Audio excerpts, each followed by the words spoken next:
और ये वही तो है जिसने फाइनली मेरी लाइफ चेंज की है। जब मैं सिलेक्शन से पहले प्रिपरेशन करता था, ये देखिए क्या है, क्योंकि मेरी तरफ से मैंने भी पूरी जान लगा रखी थी कि इससे ये मेरे पास अब तक भी है। यकीन नहीं होता फ्रेंड्स, लगभग 22 घंटा लगातार पढ़ा हूं। क्योंकि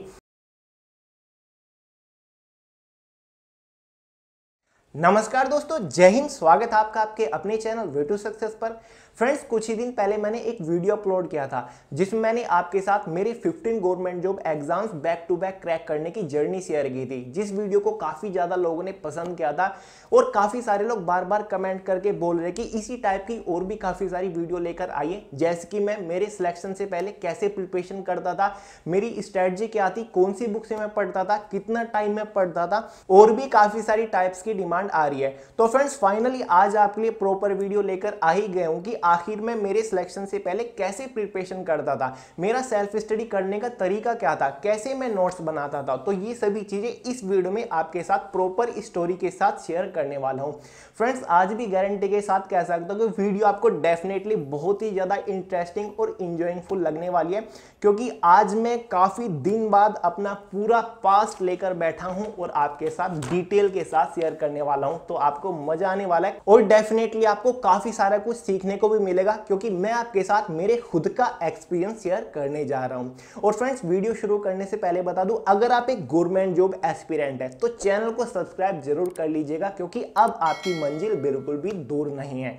तो चलिए वीडियो को फटाफट शुरू कर ही लेते हैं। तो चलिए बिल्कुल शुरू से बात करते हैं। देखिए फ्रेंड्स, मैंने हमेशा सेल्फ स्टडी किया है। जैसे कि आपको पता है, मैं कभी भी कोचिंग क्लासेस नहीं गया और ना ही मैंने कभी ऑनलाइन स्टडी की, क्योंकि 2016 में सिलेक्शन हो चुका था और उस टाइम पे ऑनलाइन स्टडी का कोई भी प्लेटफॉर्म नहीं था। हमेशा बुक्स के साथ खुद ही सेल्फ स्टडी करके प्रिपरेशन किया और सिलेक्शन भी लिया है। फ्रेंड्स, मैं उस टाइम पर प्रिपरेशन के ऊपर इन्वेस्ट करने से बिल्कुल भी पीछे नहीं हटता था। हालांकि उस टाइम पे फाइनेंशियल कंडीशन बहुत ज्यादा खराब थी, फिर भी अगर मुझे प्रिपरेशन के लिए कुछ चाहिए या फिर कोई बुक बहुत ही अच्छी है और वो मुझे परचेज करनी है, तो मैं कुछ भी जुगाड़ करके बुक को जरूर परचेज करता था। मेरी लाइफ की जो सबसे पहली बुक मैंने परचेज की थी वो थी एनडीए के लिए, क्योंकि मेरी लाइफ का फर्स्ट एग्जाम एनडीए ही था। पाथ फाइंडर बुक मुझे परचेज करनी थी, लगभग 600 रुपए की थी। ये बुक मैंने परचेज की। इस बुक का मेरी लाइफ में केवल इतना ही कंट्रीब्यूट है कि मेरी इंग्लिश इस बुक ने इंप्रूव की और जो एडवांस मैथमेटिक्स है वो इस बुक ने इंप्रूव किया। और इसीलिए मुझे लगता है कि आज मेरे पास इतनी ज्यादा बुक्स हो चुकी हैं, अगर आप लगाएं लगभग 1000 के आसपास मेरे पास बुक होंगे, क्योंकि मुझे लगता है कि मुझे प्रिपरेशन करने का, पढ़ने का कुछ ज्यादा ही शौक है। किसी दिन आपको प्रॉपर वीडियो के साथ दिखाने वाला हूं कि मेरे पास कौन कौन सी बुक है और किस टाइम मैंने किस बुक से प्रिपरेशन की थी। तो फ्रेंड्स, जब भी मैं स्टडी करता था, प्रिपरेशन करता था, डेली एक सब्जेक्ट को 2 आवर 100% देता था। अब चाहे मैं जनरल अवेयरनेस पढ़ने बैठा तो 2 घंटा उसे जरूर देता था, क्योंकि अगर आपको 100% फोकस के साथ पढ़ना है तो 2 घंटा एक सब्जेक्ट को जरूर दो। क्योंकि अगर आप केवल 1 ही घंटा पढ़ रहे हो तो आप उस टॉपिक में खोना स्टार्ट होते हो, और अगर आप 1 और घंटा ज्यादा पढ़ रहे हो तो आप उस टॉपिक, उस बुक के अंदर 100% खो जाओगे। 100% डीपली के साथ आप पढ़ सकते हो। और डेली अगर मैं एक दिन में पढ़ता था, केवल 2 ही सब्जेक्ट की प्रिपरेशन करता था, चाहे आपका जनरल अवेयरनेस हो, 2 घंटा पढ़ा और फिर उसी दिन 2 घंटा मैथ्स पढ़ा या फिर इंग्लिश पढ़ा, केवल 2 सब्जेक्ट। तीसरा सब्जेक्ट अगर आप पढ़ोगे तो आप खो जाओगे, वो आपका फोकस खींचने की कोशिश करेगा। तो एक दिन में केवल 2 ही सब्जेक्ट के ऊपर फोकस करना मेरे लिए ज्यादा बेटर रहता था। और फ्रेंड्स, अगर आगे की बात करें, जैसे कि मैंने आपको बताया, मैं हमेशा सेल्फ स्टडी करता था। जैसे कि कोई भी सब्जेक्ट में पढ़ रहा हूं तो उसकी 2 बुक मेरे पास हमेशा होती थी। अब ये मुझे भी नहीं पता मेरे अंदर ये आदत कैसे आई। जैसे कि मान लीजिए कि मुझे जनरल अवेयरनेस की प्रिपरेशन करनी है, तो जो जनरल अवेयरनेस की प्रिपरेशन के लिए मैंने पहली बुक परचेज की वो थी अरिहंत का मनोहर पांडे का। ये बुक हमेशा आपको रिकमेंड करता हूँ, बहुत ही अच्छी बुक है। मैं इंग्लिश मीडियम का स्टूडेंट था, 12th मैंने इंग्लिश से की है, बीएससी इंग्लिश से की है, एमएससी भी इंग्लिश से किया है। तो हिंदी का मुझे कुछ भी समझ नहीं आता था, इसलिए मैं हमेशा इंग्लिश की बुक ही पढ़ना पसंद करता था, चाहे वो जीके की हो या फिर मैथ्स, रीजनिंग, कोई भी हो, इंग्लिश मीडियम में रहती थी। लेकिन साथ ही साथ मैं हिंदी वर्जन भी कुछ ही टाइम के बाद उस बुक का परचेज कर लेता था। 2 बुक है बिल्कुल सेम है, केवल फर्क इतना ही है इसका हिंदी वर्जन है और ये इसका इंग्लिश वर्जन है। साथ ही मैं आपको और भी एग्जांपल दिखाता हूं। दूसरी जो मैंने बुक परचेज की थी वो ल्यूसेंट की थी, बहुत ही हाई लेवल की बुक होती है। इंग्लिश वर्जन मेरे पास था, साथ ही मेरे पास इसका हिंदी वर्जन भी था, तो दोनों ही वर्जन में पढ़ता था। और कुछ एग्जांपल आपको दिखा दूं, RS अग्रवाल मेरी पहली बुक्स थी जिससे मैंने मैथमेटिक्स क्लियर किया था, तो इंग्लिश वर्जन भी मेरे पास, हिंदी वर्जन भी। तो दोनों टाइप के वर्जन हमेशा रहते थे, क्योंकि मुझे लगता था कि अगर 100% डीपली कॉन्सेप्ट 100% क्लियर करना है तो दोनों टाइप की बुक जरूरी है। क्योंकि जब मुझे कुछ चीजें इंग्लिश में समझ नहीं आती थी तो मैं उसका हिंदी वर्जन परचेज कर लेता था। जो इंग्लिश में समझ नहीं आ रहा हिंदी में क्लियर कर लिया, और जो हिंदी में समझ नहीं आ रहा इंग्लिश में क्लियर करना। बस फोकस यही था कि कुछ भी छूट ना जाए, कुछ भी यहाँ पर एक भी पॉइंट रहना नहीं चाहिए। बस मेरा यही टारगेट हमेशा रहता था, इसलिए कई कई टाइप की बुक मेरे पास रहती थी हिंदी इंग्लिश वर्जन में। और फ्रेंड्स, जब मैं प्रिपरेशन करता था तो उस टाइम की मेरी एक बहुत ही अजीब सी आदत मेरे याद आ रही है, पता नहीं ये आदत खराब थी या फिर ये अच्छी आदत थी। देखिए फ्रेंड्स, जब भी मैं प्रिपरेशन करता रहता था किसी सब्जेक्ट के, अगर मैं पढ़ रहा हूँ, मान लीजिए कि जनरल अवेयरनेस की मैं तैयारी कर रहा हूँ, बुक से प्रिपरेशन कर रहा हूँ, तो मैं साथ ही साथ टाइम सेविंग नोट्स बनाते हुए चलता था। अब ये टाइम सेविंग नोट्स क्या है, देखकर आपको हंसी जरूर आएगी। देखिए फ्रेंड, जैसे कि कोई बुक है, मान लीजिए कि यही बुक है जिससे मैं प्रिपरेशन करता था जनरल अवेयरनेस की, तो इसके ऊपर अगर आप देखोगे तो आधुनिक भारत अगर मैं पढ़ता था उस टाइम पे, तो बुक की आप हालत देखिए। ये मेरा टाइम सेविंग नोट्स है मेरे हिसाब से। जो भी कुछ भी इंपॉर्टेंट पॉइंट्स मुझे फंसता था मैं उसी के ऊपर लिख डालता था, बुक के ऊपर हाईलाइट्स कर दिए पॉइंट्स, इतना मैंने लिख दिया बुक के ऊपर। या फिर आगे आप देखिए पूरी बुक आपको ऐसे ही यहाँ पर मेरी रंगीन मिलेगी, जहाँ जो भी आप कोई भी बुक उठा के देख लीजिए। क्योंकि मुझे लगता था अगर कुछ भी इंपॉर्टेंट है वो बुक के ऊपर ही लिख दो, क्योंकि अगर आपको नोट्स बनानी है तो आप प्रॉपर नोटबुक के अंदर बनाएंगे। मुझे लगता था कि अगर कुछ भी इंपॉर्टेंट चीज है और मैं भूल गया तो पहले नोटबुक को ढूंढो, फिर पेज पलटो कौन सा था, तो इसीलिए मैं बुक के ऊपर ही लिख देता था कि ये सबसे अच्छा है। और जब भी कभी बुक में उस टॉपिक को दोबारा पढ़ता तो सबसे पहले वही पॉइंट मेरे सामने आता था और वो सबसे ज्यादा मेरा अच्छा हो जाता था, यानी कि वो टॉपिक। तो ये एक बहुत ही अजीब सी आदत पता नहीं कैसी थी, लेकिन ये मुझे अब भी मैं बुक के ऊपर लिख देता हूँ। यानी बुक के ऊपर पूरा मैंने न्यूज़पेपर बनाए हुए हैं, सभी बुक के ऊपर ऐसी हालत हो रखी है सभी बुक्स की। और फ्रेंड्स, इतना ही नहीं, मैं एक और टाइप के टाइम सेविंग नोट्स बनाता था। अगर आपने मेरी स्टार्टिंग की वीडियोज देखी होंगी तो जो मेरी स्टडी टेबल होती थी उसके पीछे वॉल के ऊपर आपको बहुत सारे नोट्स चिपके दिखेंगे, ये आप फोटोज देख सकते हैं। देखिए ये सभी नोट्स हैं, जो भी मुझे इंपॉर्टेंट फंसता था प्रिपरेशन करते टाइम वो मैं वॉल के ऊपर लिख के चिपका देता था कि हाँ ये मुझे प्रिपरेशन करनी है, या ये फिर इंपॉर्टेंट है जो कि मुझे कभी भी भूलना नहीं। इसलिए मैं उसे लिख के वॉल के ऊपर लगा देता था अपनी स्टडी टेबल के ऊपर, कि ये मुझे हमेशा दिखता रहेगा। और वो तो पहले की बात थी। अब जैसे कि मैंने आपको बताया कि SBI PO का एग्जाम में क्रैक करना चाहता हूँ, अब भी मेरी दीवारों की हालत कुछ ऐसी है। चलिए मैं आपको दिखाता हूँ। तो देखिए फ्रेंड्स, आप देख रहे होंगे यहाँ पर मैंने अपने कुछ टाइम सेविंग नोट्स लगाए हैं, चाहे वो किसी एग्जाम का एग्जाम पैटर्न ही क्यों ना हो, या फिर वो शॉर्ट हैंड की कुछ इंपॉर्टेंट नोट्स हों, या फिर वो कोई इंपॉर्टेंट पॉइंट्स हो इंग्लिश के, इंग्लिश का सिलेबस टॉपिक वाइज हो, कुछ भी हो, जनरल अवेयरनेस हो। ये कुछ और मैंने शॉर्ट हैंड के लगाए हुए हैं जो कि इंपॉर्टेंट है। जब भी मैं गेट खोल के बाहर जाता हूँ या फिर अंदर आता हूँ, गेट बंद करता हूँ, तो हमेशा मेरी नज़र इन पे पड़ती रहती है। ये कुछ मैंने मेरे जो टारगेट हैं जो कि मुझे कंप्लीट करने हैं वो मैंने यहाँ पर लगाए हुए हैं, जो कि मेरे लिए बहुत ज़्यादा हेल्पफुल रहते हैं। और यही मेरे टाइम सेविंग नोट्स हैं। और फ्रेंड्स, ये तो अब की बात है, पहले तो और भी बुरी हालत थी मेरी दीवार की, क्योंकि अब तो सिलेक्शन हो चुका है, इतनी ज़रूरत नहीं पड़ती। और ये काम मेरा करने का एक और मकसद था, मैं हमेशा टॉपिक वाइज प्रिपरेशन करता था। हर एक सब्जेक्ट के मैंने सभी टॉपिक जो कि मुझे प्रिपेयर करने होते थे किसी भी एग्जाम के लिए, वो लिखकर वॉल के ऊपर लगा देता था। जो भी टॉपिक मेरा 100% कवर हो जाता था उसके ऊपर टिक लगा देता कि ये हो गया। उसके बाद दूसरे के ऊपर फोकस करता था, उसके बाद तीसरे के। एक दिन ऐसा आता था कि सभी टॉपिक मेरे कवर हो जाते थे और मेरे हमेशा नजरों के सामने रहते थे। फ्रेंड्स, अब ऐसा नहीं था कि मैं हमेशा नोट्स बनाने के लिए बुक्स के ऊपर ही लिखता रहता था या फिर वॉल के ऊपर पेपर चिपकाता रहता था। नोट्स मैं प्रॉपर बनाता था, आपको दिखाता हूं। देखिए फ्रेंड, जब मैं स्टार्टिंग में प्रिपरेशन कर रहा था तो ये कुछ मैंने नोट्स बना रखे थे जो कि बहुत ही ज्यादा आज तक भी इंपॉर्टेंट, और भी मेरी काफी सारी खुद की क्रिएट की हुई बुक है जो कि मुझे लगता है कि प्रिपरेशन करने के लिए इससे बेस्ट कुछ हो ही नहीं सकता। मैंने नोट्स बनाए, उनके अंदर दूसरी बुक्स या फिर इंपॉर्टेंट चीज मटेरियल निकाल के उनके पेज वहां पे चिपका दिए। कुछ भी करके मैंने अपने खुद के नोट्स बना दिए जिनसे मैं हमेशा प्रिपरेशन करता था, और डेफिनेटली मेरी हर एक एग्जाम में बहुत ज़्यादा हेल्प करते थे। ये आप देख रहे होंगे स्क्रीन के ऊपर, ये मेरी एक बहुत ही ज़्यादा फेवरेट नोटबुक है जिसमें सब कुछ है। मुझे लगता है कि अगर ये मैंने एक बार शुरू से लेकर आखिर तक रिवाइज कर लिया तो मैं एग्जाम को क्रैक करने में काफ़ी हद तक लायक बन जाऊंगा।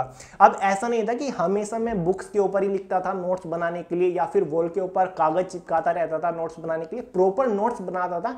और फ्रेंड्स, आपको भी हमेशा प्रिपरेशन करते टाइम नोट्स बनाते हुए चलना चाहिए, क्योंकि इससे बेस्ट कुछ और हो ही नहीं सकता। और फ्रेंड्स, ये तो केवल किसी प्रॉपर एग्जाम को क्रैक करने की प्रिपरेशन थी, उसके नोट्स बनाने की मेरी आदत थी। एक और चीज मेरी लाइफ में साथ साथ चली हुई थी, वो थी स्टेनोग्राफी। जैसे कि आप जानते हो कि मैं एक स्टेनोग्राफर हूं, तो काफी लोग बोलते हैं ना कि बताइए स्टेनोग्राफी के बारे में, अपनी बुक्स बताइए, नोट्स कैसे बनाते थे, कैसे प्रिपरेशन करें। तो चलिए थोड़ा सा शेयर कर दूं। तो फ्रेंड्स, ये कुछ स्टेनोग्राफी की शॉर्ट हैंड की बुक्स हैं जिन्होंने मेरी बहुत ज्यादा हेल्प करी। आगे मैं आपको दिखाऊंगा। फिलहाल बात करते हैं नोट्स की। नोट्स बनाने की आदत मेरी कभी नहीं गई, जैसे कि आपको बता चुका हूं। ये जो सब आप कुछ देख रहे हैं, ये केवल शॉर्ट हैंड के नोट्स हैं जो कि मैंने खुद बनाए हैं दोस्तों के साथ मिलके। तो फ्रेंड्स, अब बारी आती है मेरे बेटर प्रिपरेशन करने के प्लस पॉइंट का, यानी कि मैं अपने आप को अच्छे से प्रिपेयर कर पाया किसी भी एग्जाम को क्रैक करने के लिए। उसके जो रीढ़ की हड्डी थी वो 2 पॉइंट थे। ध्यान से सुनिएगा, ध्यान से देखिएगा।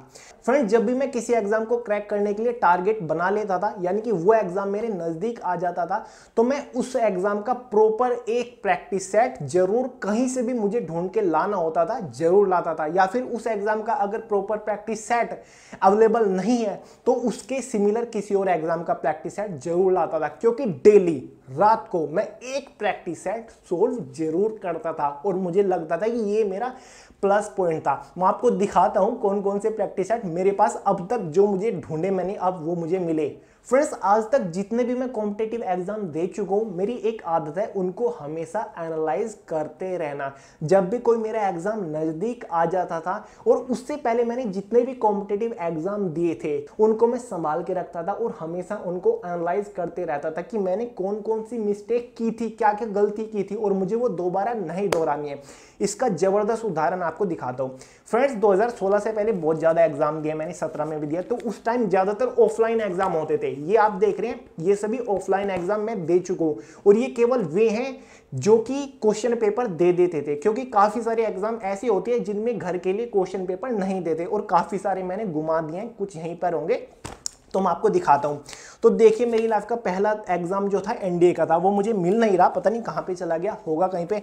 और दूसरा जो था, हाँ काफी सारे लोग पूछ रहे थे, दूसरा जो आईबी पर्सनल असिस्टेंट का मैंने एग्जाम दिया था, उसका क्वेश्चन पेपर अब तक मेरे पास रखा हुआ है। हमेशा एनालाइज करता रहता था जब भी कोई एग्जाम होता था कि मैंने क्या मिस्टेक की।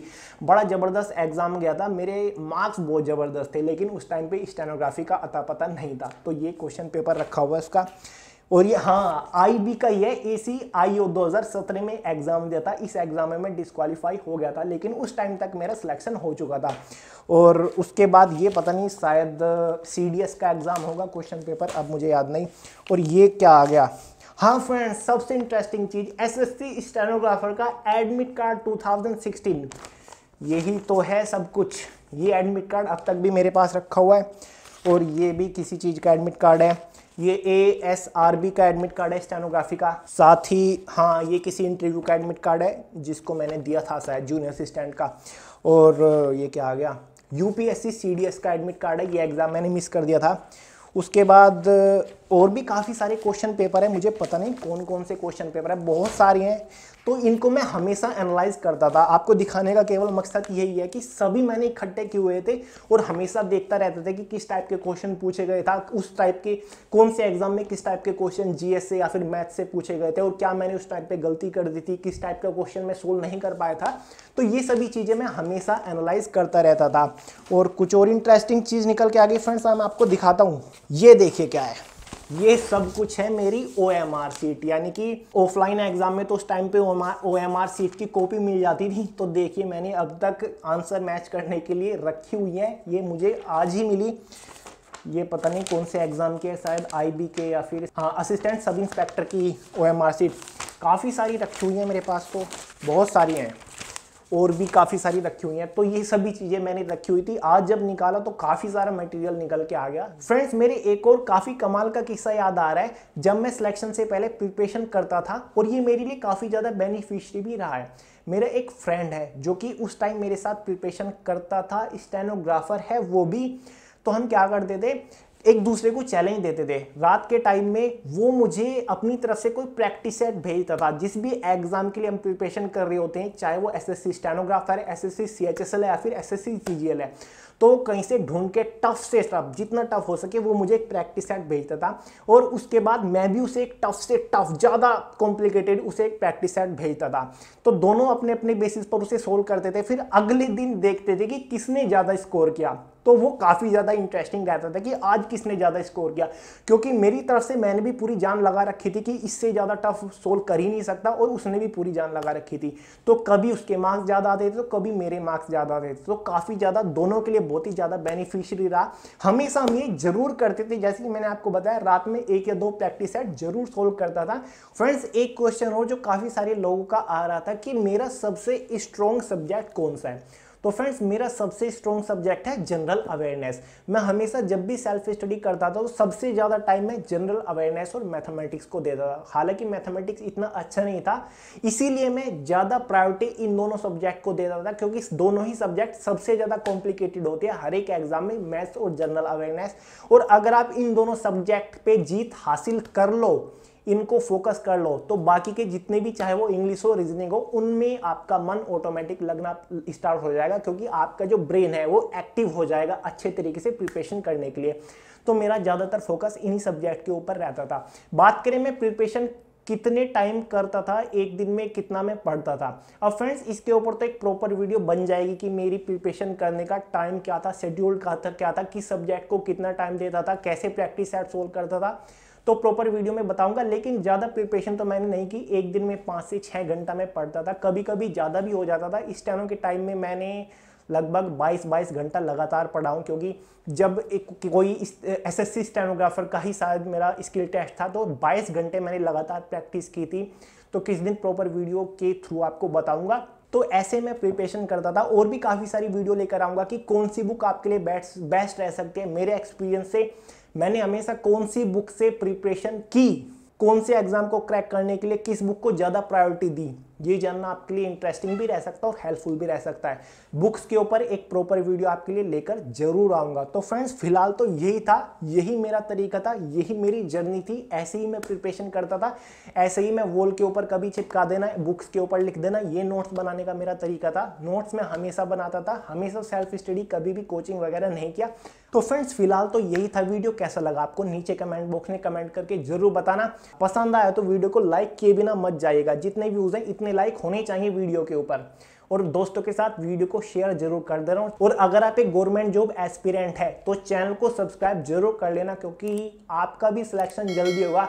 मुझे लगता है कि मेरे पास थोड़ा एक्सपीरियंस हो चुका है कि मैं आपको थोड़ा बहुत अच्छे से गाइड कर सकूं, तो आप चैनल को सब्सक्राइब कर ही सकते हो। तो चलिए फ्रेंड्स, मिलते हैं अगली वीडियो में बहुत जल्द, तब तक के लिए जय हिंद।